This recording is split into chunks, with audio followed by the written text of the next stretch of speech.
বুধবার বিকেলে হেমতাবাদে মাল্টিপারপাস হলে বিজেপি যুব মোর্চার উদ্যোগে অনুষ্ঠিত হলো বিজেপির বাজেট পে চর্চা কর্মসূচি। পশ্চিমবঙ্গের সদ্য গঠিত বিজেপি সরকারের প্রথম বাজেটকে কেন্দ্র করে রাজ্য জুড়ে এই কর্মসূচি পালিত হচ্ছে। এই দিনে কর্মসূচিতে বিজেপি জেলা সভাপতি নিমাই কবিরাজ, বিজেপি হেমতাবাদ মণ্ডল সভাপতি বিপ্লব সরকার সহ অন্যান্যরা উপস্থিত ছিলেন।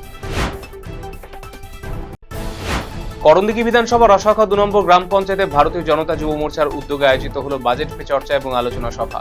নতুন বিজেপি সরকার গঠনের পর যুব সমাজের জন্য কি কি পদক্ষেপ নেওয়া হচ্ছে তা নিয়ে মূলত সভার আয়োজন।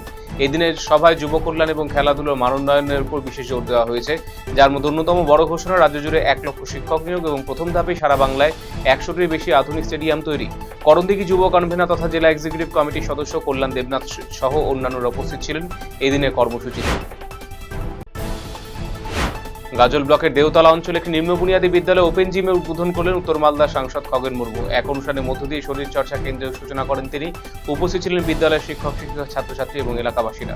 শরীর চর্চা কেন্দ্রে পড়ুয়াদের পাশাপাশি শিক্ষক এবং স্থানীয় বাসিন্দারা যোগদান করে রোজ ব্যায়াম করতে পারবে।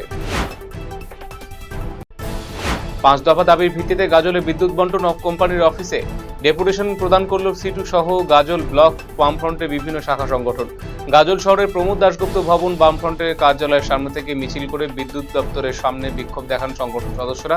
পরে সংগঠনের তরফে ডেপুটেশন প্রদান করা হয়। উপস্থিত ছিলেন গাজল ব্লক সিআইটিউ সম্পাদক মোশাররফ হোসেন সহ অন্যান্যরা। সারা রাজ্যের পাশাপাশি চাঁচল 1 নম্বর ব্লক কৃষি দপ্তরে শুরু হয়েছে কৃষক বন্ধু প্রকল্প উপভোক্তাদের নামের নথি যাচাই প্রক্রিয়া। আগামী 19 জুলাই পর্যন্ত ব্লক এলাকার 8টি গ্রাম পঞ্চায়েতের কৃষকরা যাদের তালিকায় নাম রয়েছে তারাই যাচাই প্রক্রিয়া শিবিরে আবেদন করতে পারবে। সেই শিবিরে উপভোক্তাদের সহায়তা করতে উপস্থিত ছিল উত্তর মালদা বিজেপি যুব মোর্চার সংগঠন। উপভোক্তাদের ফর্ম পূরণের সহায়তা করে সংগঠন সদস্যরা।